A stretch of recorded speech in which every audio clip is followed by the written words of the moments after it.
Aisha Sarwari is a human rights advocate and the co-founder of the NGO Women Advancement Hub and joins us from Islamabad. Aisha, thank you so much for your time.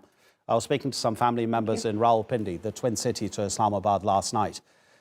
And I heard from them that the despair is complete across the country. They themselves, in that particular location, there's no flooding. But they said that the despair is something that's going to be really, really difficult. And that's away from all the practical assistance that people need, of course.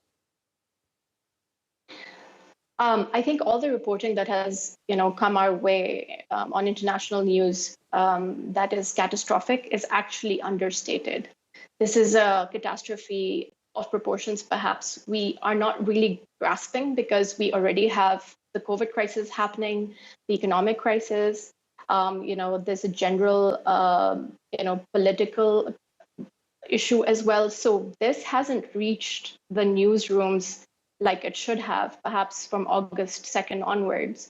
In my visit to Dera Murad Jamali just a week or so ago, when I landed in the city of Sakhar, everything in terms of the farmlands were absolutely inundated with water. And like you said, these locations are not being identified as poorly hit, but we realized that when we landed there that the devastation is perhaps 10 times more than we know of. And the human toll it's taken is really terrible. It's said to impact 33 million, but when you look into the eyes of these children and women, particularly the underserved communities in Balochistan and other areas, it's very overwhelming. So how does Pakistan cope? I mean, itself, it clearly admits that it needs external assistance, but we're looking at the short term, the medium term, and also possibly the much, much longer term. I mean, not only is this going to require action right now, but it may well require action in 5, 6, 7 years' time.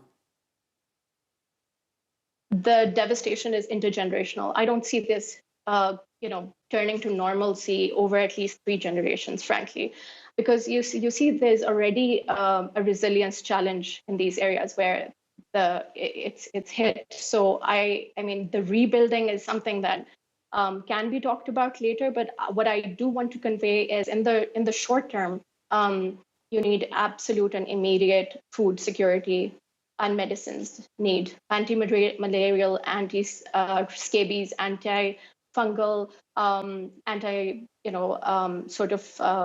biotics, because people are getting very infected with the wounds that they're getting through the floods.